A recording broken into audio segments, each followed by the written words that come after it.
আসসালামু আলাইকুম রহমতুল্লাহ। ইস্তেখারার নামাজ, দোয়া ও নিয়ম। উপস্থিত ইসলামিক ব্লগস 811।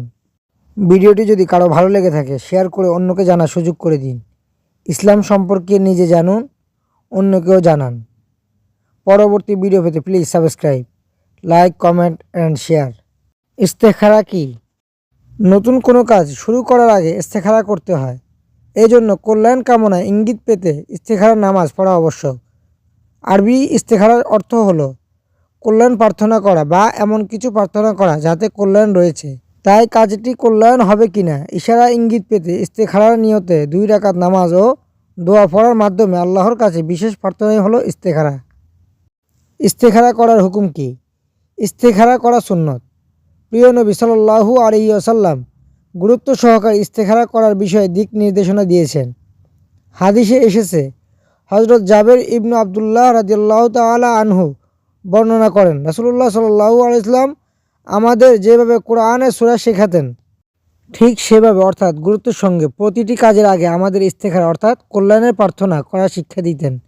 শাইখুল ইসলাম আল্লামা ইবনে তাইমিয়া রহমতুল্লাহি আলাইহি ইস্তেখারা সম্পর্কে বলেন, ওই ব্যক্তি অনুতপ্ত হবে না যে আল্লাহর কাছে ইস্তেখারা বা কল্যাণ কামনা করে, মানুষের সঙ্গে পরামর্শ করে সিদ্ধান্ত নেয় এবং তার উপর অটল অবিচল থাকে।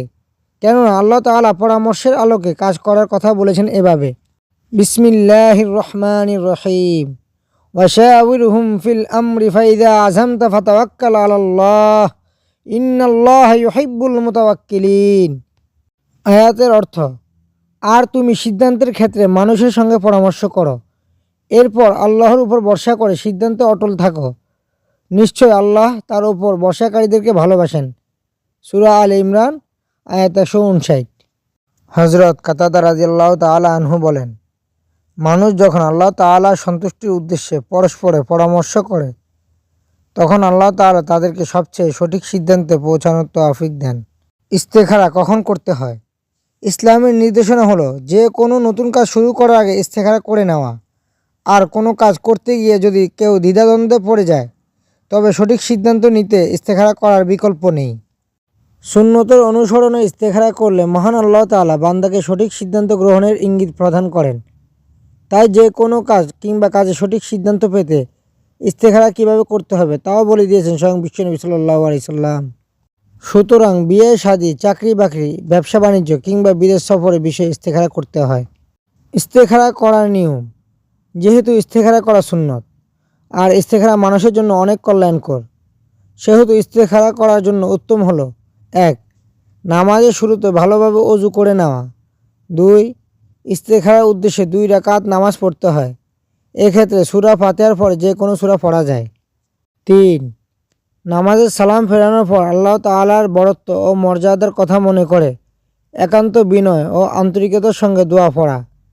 হাদিসে এসেছে, রাসূলুল্লাহ সাল্লাল্লাহু আলাইহি ওয়াসাল্লাম বলতেন, যখন তোমাদের কেউ কোনো কাজের ইচ্ছা করে তখন সে যেন ফরজ নামাজ ছাড়া 2 রাকাত নামাজ আদায় করে নেয়।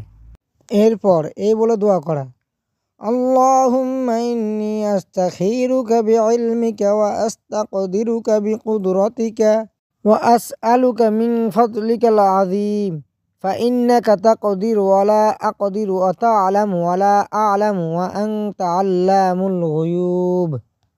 আল্লাহুম্মা ইন কুনতা তা'লামু আন্না হাযাল আমর। এরপর এখানে থেমে নিজের ইচ্ছা, কাজ বা পরিকল্পনার কথা বলে নেবেন।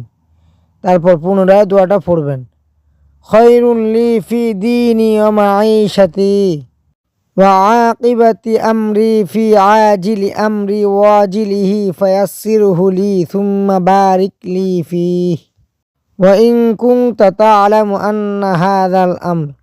এখানেও থেমে নিজের ইচ্ছা, কাজ বা পরিকল্পনার কথা বলে নেবেন। এরপর পুনরায় দোয়াটি পড়বেন, শাররুন লি ফি দীনি ওয়া মাঈশাতি ওয়া আকিবাতি আমরি ফি আজিলি আমরি ওয়া আজিলিহি ফাসরিফহু আন্নি ওয়াসরিফনি আনহু ওয়াকদুর লিয়াল খায়রা হাইসু কানা সুম্মা আরদিনি বিহি। এরপর এখানেও নিজের ইচ্ছা, কাজ বা পরিকল্পনার কথা বলে দোয়াটা শেষ করে নেবেন। দোয়ার অর্থ, হে আল্লাহ, আমি তোমার জ্ঞানের সাহায্য চাইছি, তোমার শক্তির সাহায্য চাইছি এবং তোমার মহান অনুগ্রহ চাইছি। তুমি শক্তি ও ক্ষমতার অধিকারী, আমার কোনো ক্ষমতা নেই। তুমি অপরন্ত জ্ঞানের অধিকারী, আমার কোনো জ্ঞান নেই। তুমি অদৃশ্য বিষয়ে সম্পূর্ণরূপে ও সম্যকভাবে জানো। হে আল্লাহ, তুমি যদি এই কাজটি আমার জন্য, আমার দিনের দৃষ্টিকোণ থেকে, আমার জীবনযাপনের ব্যাপারে এবং আমার কাজের পরিণামের দিক থেকে, অথবা আমার দুনিয়া ও আখিরাতের ব্যাপারে ভালো মনে করো, তবে তা আমার জন্য নির্দিষ্ট করে দাও এবং আমার জন্য সহজ করে দাও। হাদিস বুখারী। তবে ইস্তেখারার জন্য রয়েছে কিছু করণীয়। ১. ছোট বড় সব বিষয়ে ইস্তেখারা করার অভ্যাস গড়ে তোলা, সুন্নতি আমল। ২. ইস্তেখারার বিষয়ে দৃঢ়ভাবে বিশ্বাস করা যে আল্লাহ আপনাকে যে কাজ করার তৌফিক দিয়েছেন তাতেই আপনার কল্যাণ নিহিত রয়েছে, তাই একান্ত মনোযোগ সহকারে স্থির চিত্তে এবং আল্লাহর মহত্ব ও বড়ত্বের কথা স্মরণ করে তার কাছে দোয়া করা। ৩. ইস্তেখারা তাড়াহুড়া না করা। ৪.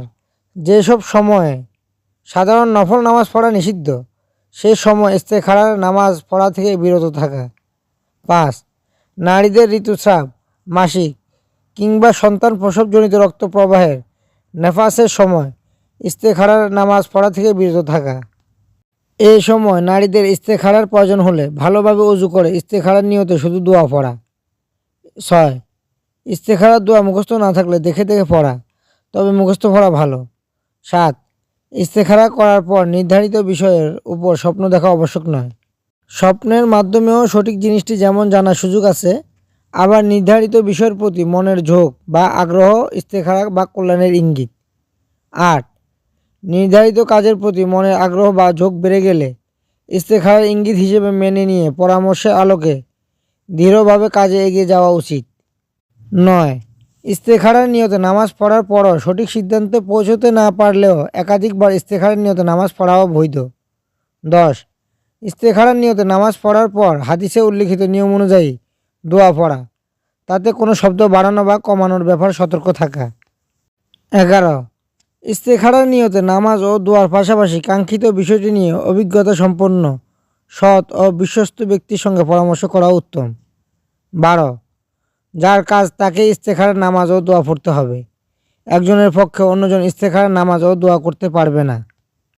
আল্লাহ তাআলা মুসলিম উম্মাহ যথাযথভাবে সঠিক সিদ্ধান্তে পৌঁছতে হাদিসের দিক নির্দেশনা অনুযায়ী ইস্তেখারার নিয়তে নামাজ ও দোয়া পড়ার তৌফিক দান করুন। কুরআন সুন্নাহর আমল অনুযায়ী নতুন কাজ ও সিদ্ধান্ত গ্রহণ করার তৌফিক দান করুন। আমিন। Thanks for watching. ভিডিওটি যদি ভালো লেগে থাকে সবাইকে পাশে থাকার অনুরোধ রইল। পরবর্তী ভিডিও পেতে প্লিজ সাবস্ক্রাইব, টিপে দিন পাশে থাকার bell icon. Please like, share and comment. আল্লাহ তাআলা আমাদের সবাইকে দ্বীন ইসলাম সম্পর্কে জানার এবং ইসলামের উপর চলার তৌফিক দান করুন। আর রাসূলুল্লাহ সাল্লাল্লাহু আলাইহি ওয়াসাল্লামের উপর বেশি বেশি দুরূদ পাঠ করার তৌফিক দান করুন। আমিন।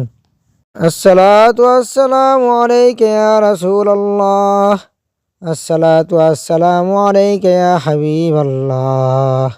আসসালাতু ওয়াসসালামু আলাইকা ইয়া সাইয়্যিদুল মুরসালিন। আসসালাতু ওয়াসসালামু আলাইকা ইয়া রাহমাতাল লিল আলামিন। আসসালাতু ওয়াসসালামু আলাইকা ইয়া খাতামান নাবিয়্যিন। সবাই ভালো থাকবেন, ইনশাআল্লাহ দেখা হবে পরবর্তী ভিডিওতে। আসসালামু আলাইকুম ওয়া রাহমাতুল্লাহি ওয়া বারাকাতুহু।